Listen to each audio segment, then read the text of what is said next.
Sitting down with John Elway at the league meetings. John, there's some reports out there that you'll be meeting with guys like Dwayne Haskins, Drew Lock.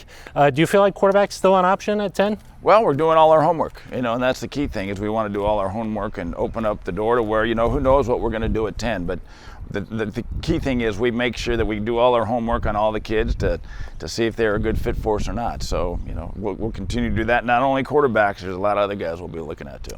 What is homework like when you meet with one of these quarterbacks? Well, you get to know them, and you get them on the board, you kind of find out how much they know about football and what kind of guys they are. And, you much better feel for them than you get when, 15 minutes in Indianapolis. And so I think, especially at the quarterback position, that's a big spot to, try to get to know what they're about, what kind of heart they have and what kind of competitors they are. But that's also true. I mean, we're bringing in the quarterbacks, but we've got 30 visits. So, there'll be 25 other visits from other players that we'll be looking at. You received a lot of praise nationally, locally for free agency. What do you feel like your biggest needs are now? Well, we continue to work on that. I think that we're excited about the class of free agents that we brought in with Juwan and Kareem as well as Bryce and then having Jeff come back and Zach Kerr coming back. So we're feel good about where we were. Obviously we don't win anything in the off season. But we'll continue to put it together and we'll continue to search the waiver wire and see if there's guys out there that can help us win football games. In about a month, it'll be your 9th draft. I don't know if you, hard to believe. That is hard to believe. I know. We're living in dog years now, I think. It's going too fast. What's something you know now that you wish you knew the first time around? I think that it really comes about patience and doing the homework before you get to the draft and be ready to go once you get into the draft. That just stay true to your board and because all the time that all the scouts, and we're so fortunate in the fact that our scouting department, they do such a great job and really get the great information for us to put it all together for us to be able to pick the next best Denver Bronco. And so I'm very grateful for them. And I think we continue to do the best we can, do all the work we can so when it comes to April 25th, we'll be ready to make that pick. You have a favorite pick you made?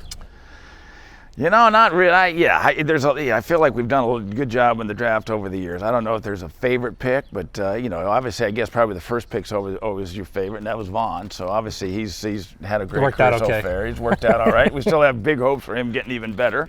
Vaughn's done so much for the Broncos since he's been here. I know you've been in Phoenix for a long time now, part of the competition committee. What have the talks been like with instant replay? It's pretty exhausting trying to figure that out, to try to get everything covered to where it makes what's best for the league and and best for the game. And I think it's there's been a lot of lively discussions about it, what to review, what not to review, what challenge the coaches can challenge. Do you put a flag? Do you allow a coach to put a flag on a field? Can challenge a non-call? So that's all been the talk, and it's always very confusing because there's a lot of unintended consequences that come out. So trying to figure out what those may be is a difficult part. But they've been very good, and I think we're on our way to finding the right solution. The idea is just what happened in New Orleans, try to avoid that again.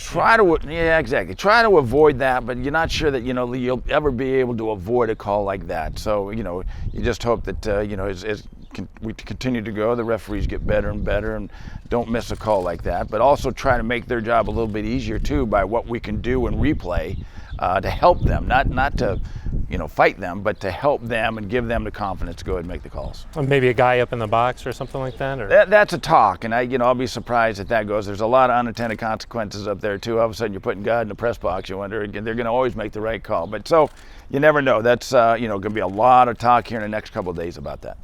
And then the Broncos proposed the onside kick change, 4th and 15. Is there momentum for that? It seems there is a little bit of momentum for that, and I think the reason why is because with the new kickoff rules and the players having to be stationary when the ball is kicked has really dropped the number of onside kicks that have been recovered in half. And so therefore this is just a way, one time in the fourth quarter, 4th and 15, that gives you probably a better chance to keep the ball and go on and try to get back into a football game than it would be if you're on the onside kick. It creates another exciting play, right? It really does. I mean, it's just like 4th and 15.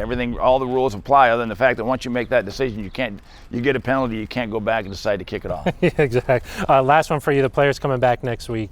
What are you excited about just getting those guys back in the building?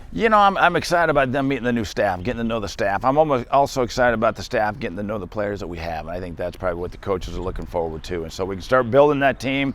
They'll get to know Vic and the whole staff, and so trying to get everybody working together. So I'm excited about that. Vic said that to change the culture, you got to win games. That's the only way to do it, right? You know what? That's what you got to do. We got to win. And so, you know, no matter what's said about everything that's going on, ultimately it comes down to that win and loss. And so that's what we're working on, is trying to figure out how to get that done. All right, John, appreciate your time. All right, Phil. Thanks.